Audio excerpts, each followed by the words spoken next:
What's up, everybody? John Arapola here with my MMA news, and today's guest just signed a new contract with Bellator MMA. I'm talking to undefeated prospect and the current number 4 ranked middleweight in the official Bellator rankings. Talking to Johnny Eblen here today. Johnny, thanks for being here, man. Really appreciate the time, and congrats on the new deal. Thanks, man. Really appreciate it. Thanks for taking the time to talk. Yeah, man, no problem at all. And I'm excited to talk about the future here, right? A lot of great things headed your way. So right now, obviously, off to a great start in your career. 10-0 as a pro, 6-0 inside of the Bellator cage. So let's talk about this extension here, right? Because we were talking before we came on air. It's not like you tested free agency. Bellator has come to you. They're like, we know that we have a great prospect here, and they just keep signing you to new deals. So just talk about what this has been like for you through your Bellator career and how appreciative you are that the promotion thinks so highly of you. I think it really speaks highly of Bellator when they see talent. If they really see talent, they want to keep the talent in Bellator. They don't want guys like me to test free agency. And I like that I don't have to test free agency. I really like Bellator. I really like the staff. I enjoy performing in the Bellator cage. I like representing them. So I think it's a great match, and it's like a match made in heaven. And what exactly does this new contract entail? Not asking you necessarily to get into the specifics how much you're getting paid, because I know some people don't want to talk about that, but fight-wise anyway, what can you tell us about this contract? How many fights do you have on this new deal? I think this fight was it's a multi-fight deal. I think it's 5 or 6. I would have to read it again. I think it's 6. I can't remember exactly, but we also negotiated some terms about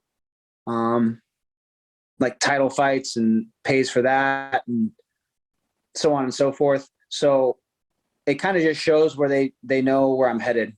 They know what the next steps for Johnny Eblen is or are. So having to do this deal really made me smile at the end of the day, because I was like, okay, they see where I'm headed, because they know my focus of what I want to do at Bellator, and that's to become a reigning champion, and then stay there and pretty much just beat up everybody in the division, and then move on. Maybe in the future, I don't know what the future holds. I can't really say that, but I do want to test my skills in other organizations in the future. Not saying that I'm not going to leave Bellator like right away or anything like that, but obviously I want to be the best in the world. I want to be the GOAT. So to solidify that, I have to go to other organizations eventually and test my skills there too as well. So obviously that will be the long-term goal, but in the short term here, I'm sure the goal is obviously to claim that middleweight championship there in Bellator. So what exactly does the roadmap to a title shot look like for you? Because obviously you're sitting at number 4 in the world right now. That's, sitting pretty. You have to be right on top of things. But do you think you're maybe a fight away? What exactly do you think the perfect roadmap to get the title? And I'm assuming you probably want to get it this year too. Yeah, this coming year. That would be great. But I would say 1 or 2 fights away. Especially if I make this John Salter fight happen. He's number 2. I beat him worse than Mousasi beat him. That would show a lot. I don't know how all the whole Austin and Mousasi thing will play out, and then who knows who will get the title shot after that. But I think I'd be a name in the list. You know what I mean? I think Anthony Tokov is another good guy that they might give a shot at the title. He's number 7, but previously I think he was like number 2 or number 3 before they pulled him from the rankings because of like inactivity. But I definitely think he's up there on the list as well. But honestly, anybody in the top 5 and that Anthony Tokov guy, man, we're knocking on the door for a title shot. So do you have anything like set in place as an upcoming fight here? And obviously you just fought in December. We'll talk about that in a little bit here. But do you have anything set in stone, or are you kind of going through the motions here of trying to book a fight and trying to get the right opponent in the mix? Well, I did that John Salter call out. So that's kind of the next fight I'm working on. That's the guy I want. Like I've said before, like on the call out, I signed a battle agreement to fight him, and he pulled out. So I really had my heart set on that fight. I really want to make that fight happen.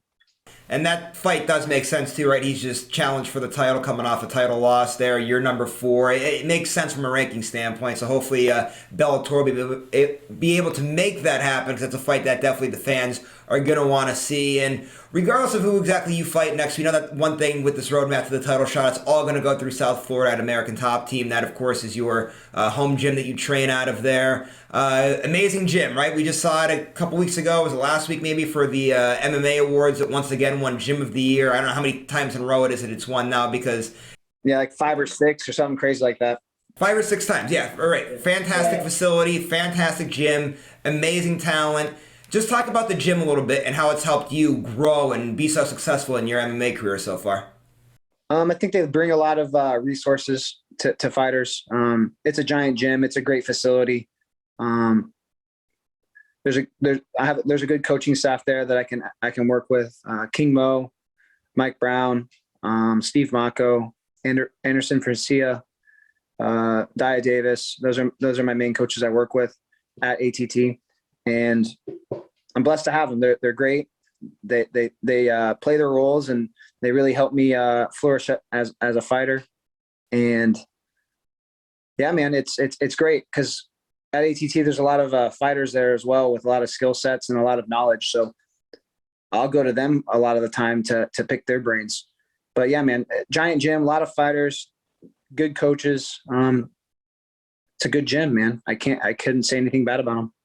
So a couple of years ago, I was watching a college football game, and Notre Dame's coach, Brian Kelly, I know he just left to go to LSU, but he said something where he would try to make practice every day hard, so going out and playing the games would then be easy. So you're talking about the great coaches there at American Top Team. You also mentioned the high-level talent. We're so used to seeing all those great people that come out of that gym. So when you're in the gym every day and you're working with these killers and these guys that are the best in the world, does it make going out on fight night a lot easier that you've got to practice every day with the best fighters in the world like that? Of course, man. I go with killers all the time. I get sparring rounds with some of the best guys in the world there. So being able to just test my skills day in and day out with them. Obviously, it's not a fight, it's sparring, it's training, it's a little bit different, but being able to test my skills against them and pick their brains and work on skill sets and stuff day in and day out. Yeah, it makes the fights easier. It's almost like it's like a mental thing as well too. Obviously, like when you step in the cage, well, with the level of fighters I've been fighting, when I step in the cage, I'm like, bro, I know I train with better fighters than this guy, so I got to put this motherfucker away. And I think that really flipped. I flipped the switch in my head recently because I used to fight guys like that and go to a decision. I'd beat them completely the whole time, but I would go to a decision. But now I'm starting to finish dudes. A lot of this goes back to a lot of things that I adjusted in my life. But yeah, that's a whole nother conversation. But yeah, man, I think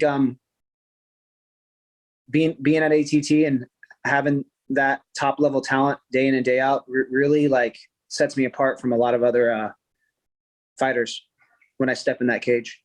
One fighter in particular that I want to ask you about that you train with, I know you've posted a lot of photos with on Instagram, is Jorge Masvidal, of course, a UFC superstar, a longtime veteran of the sport, and for as much of a superstar as he is, he's, from what I've gathered from talking to a few fighters from American Top Team, is one hell of a teammate and helps you guys out so much. What has he specifically helped you with and helped you grow in your career and kind of advice that he's given you along the way here? Man, great training partner. We work on skill sets with each other. Just like he honestly taught me how to play spar. He was the first person that really like play sparred with me when I got to the gym. So like learning how to control my punches, learning how to navigate new skill sets while training, but not like hurting each other. It's not like we're going like 100% like trying to kill each other when we spar. It's more of like a play spar, and we kind of can work on techniques while we do it. And yeah, man, he's helped me a lot with I guess within the striking realm, even with some wrestling shit. Like, dude's very knowledgeable. Also has has a very high fight IQ, so can pick his brain about mostly anything when it pertains to fighting, man.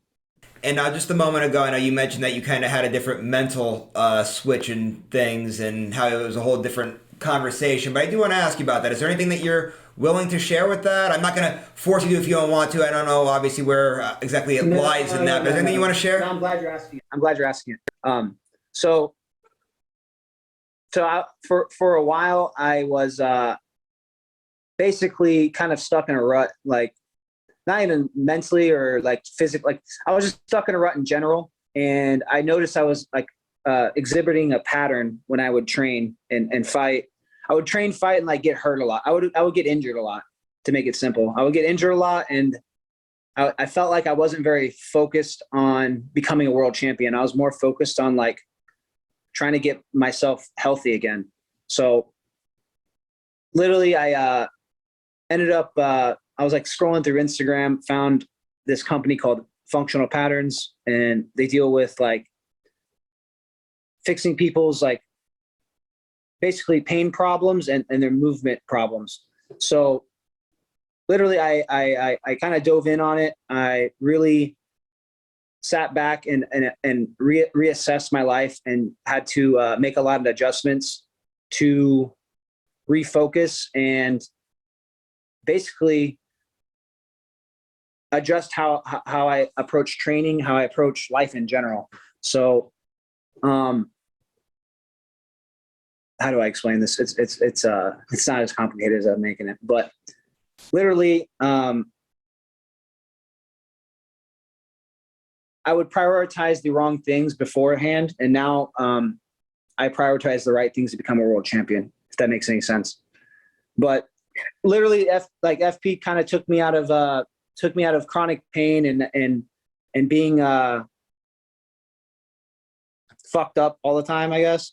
And got me to being a healthy athlete and moving and functioning better as an athlete to where I can fight in the Bellator cage 3 times a year and put on great shows and finish dudes.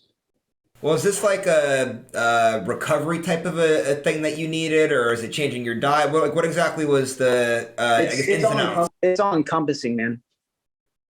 It's like they make adjustments to your diet. They make adjustments to your like life habits. They make adjustments to how you train, how you recover, your daily habits. It's all encompassing. That's why I've seen a lot of like good impacts on my life from making this one adjustment to switching to FP as opposed to like doing traditional therapies and traditional like rehab and stuff like that. So do you feel that like right now we're witnessing the best version of yourself ever, and that the best is just yet to come now? Like you're just finally starting to fully develop, you know?